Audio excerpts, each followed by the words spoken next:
In a land of emerald hills and golden rivers, where the sun set in hues of fire and dreams, there lived a wealthy merchant with 3 daughters.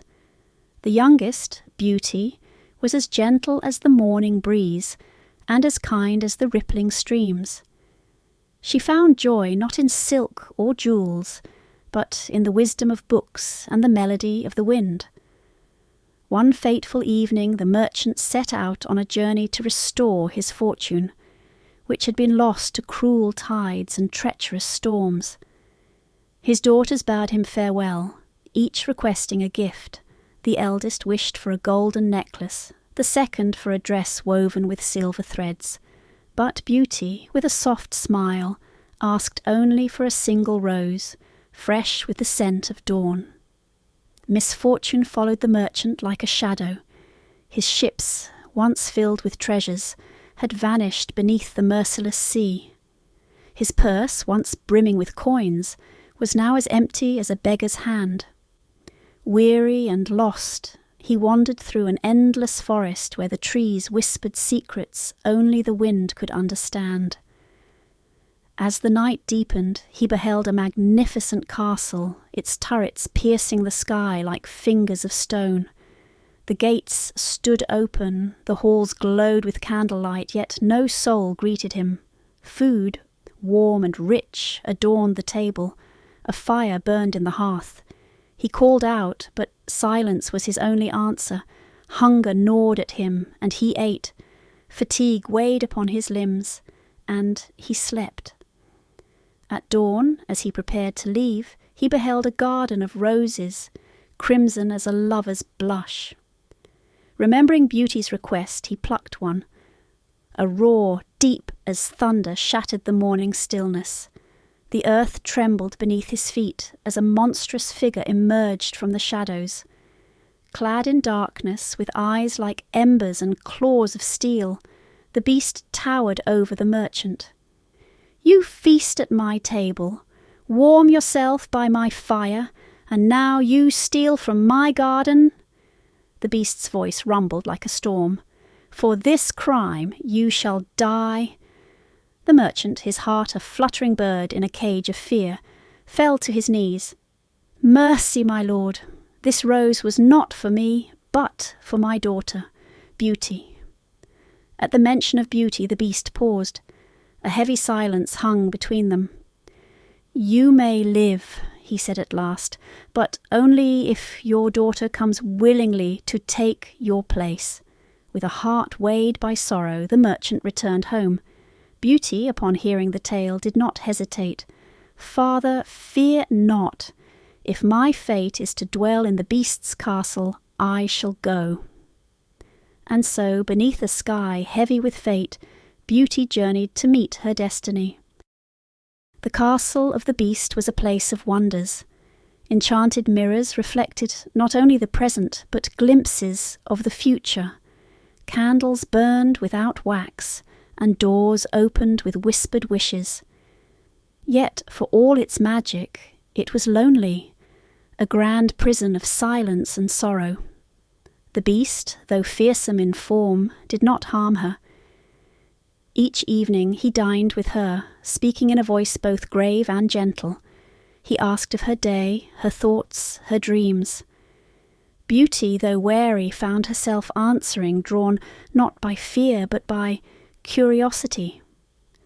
The beast listened, not as a master, but as one who yearned for understanding. As the days passed, Beauty's fear lessened, though the weight of longing still rested in her chest.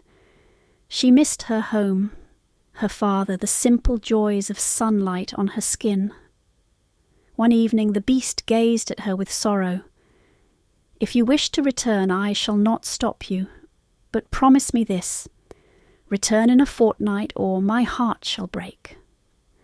With a solemn vow, Beauty departed, the castle's gates closing behind her like the final notes of a fading song. Beauty's return to her family was met with tears of joy. Her father, though frail from worry, embraced her with trembling hands.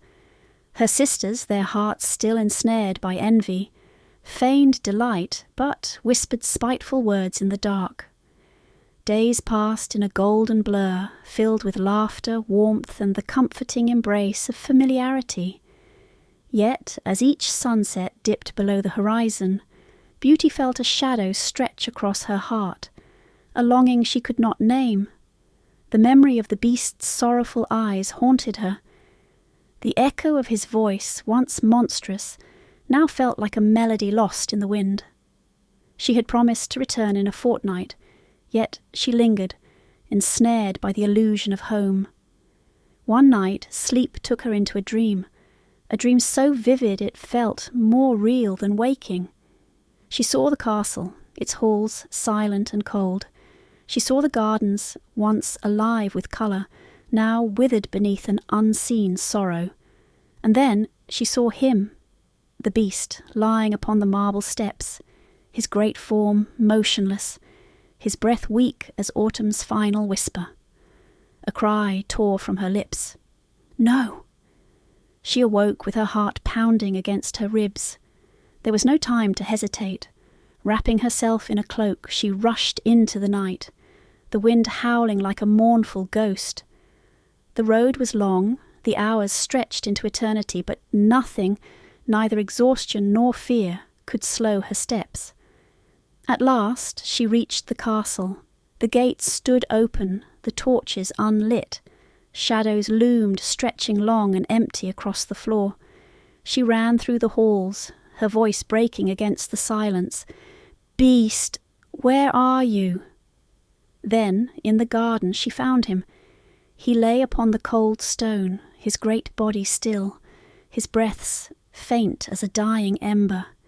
His once fiery eyes flickered open at the sound of her voice. "You came back," he murmured, his voice barely more than a sigh. Tears spilled down Beauty's cheeks. "Forgive me, I was foolish to stay away. Please do not leave me." A weak smile touched the beast's lips. "I had hoped, but I feared." His breath hitched and his eyes began to close. "At least I saw you one last time." "No!"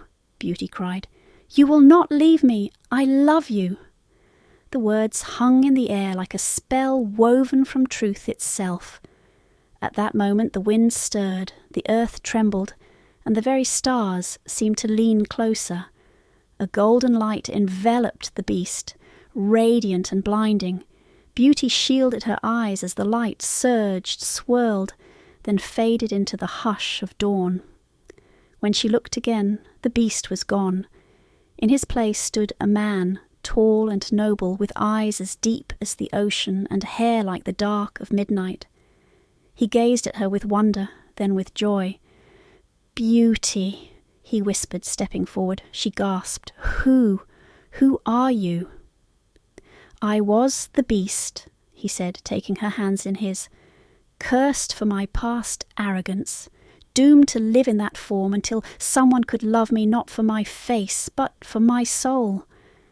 His thumb brushed away a tear from her cheek. "You have freed me." Beauty's heart swelled, her own hands trembling in his.